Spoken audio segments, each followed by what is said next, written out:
Robert Kiyosakinin akça boyunca filosofiyası. Salam dostlar.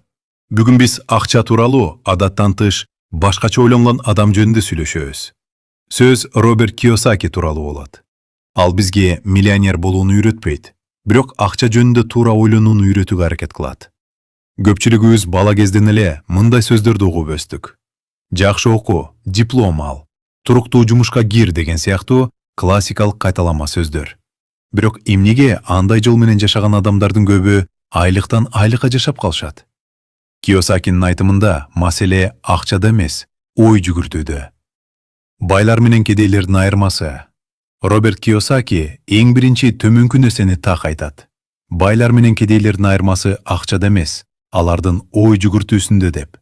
Кедей жана орто катмар адам мындай деп көп айтат. Акчам жетпей жатат. Риск кылбай эле коеюн. Жумушум бар болду, ошол мага жетет. Ал эми бай адам болсо мындай суроо берет. Акчаны кантип көбөйтөм? Бул мага киреше алып келеби? Мен иштебей турганда да акча иштейби? Бай болуу бул көп табуу эмес, туура ойлонуу. Актив жана пассив. Кийосакинин эң белгилүү сабагы бул актив жана пассив киришелер туурасында. Актив сага акча алып келген нерсе. Пассив сенден акча алып кеткен нерсе. Көпчүлүк адамдар кымбат үн баймын деп ойлошот.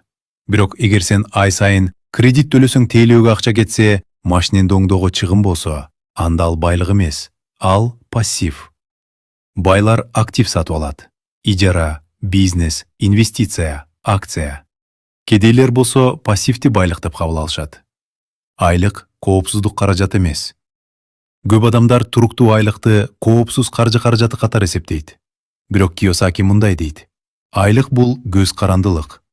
Эгер сен иштебей калсаң, анда киреше булагын токтойт, акчан жок каласың. Кризис, пандемия, иштен кыскартуу.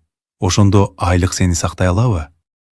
Чыныгы коопсуздук бул бир нече киреше булагынын болушу. Коркуу жана комфорт зонасы.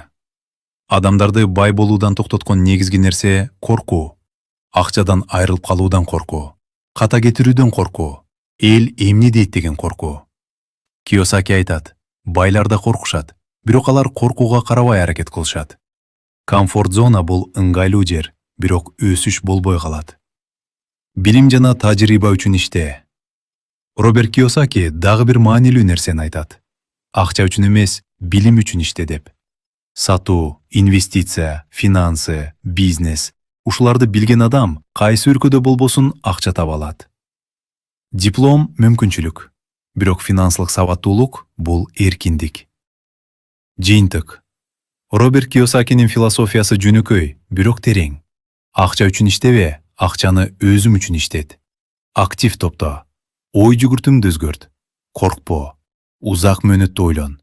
Байлык бул акчанын көлөмү эмес, эркиндиктин деңгээли. Эгер бул ой пикирлер сага пайдалуу болду деп ойлосоң, видеону аягына чейин көргөнүм үчүн чоң рахмат. Каналга катталып, өз оюңузду комментарийге калтырууну унутпаңыз. Сен кандай ойдосуң? Акча сен үчүн максатпы же куралбы? Кийинки видеолордо дагы пайдалуу жана керектүү темаларды сүйлөшөбүз. Көрүшкөнчө.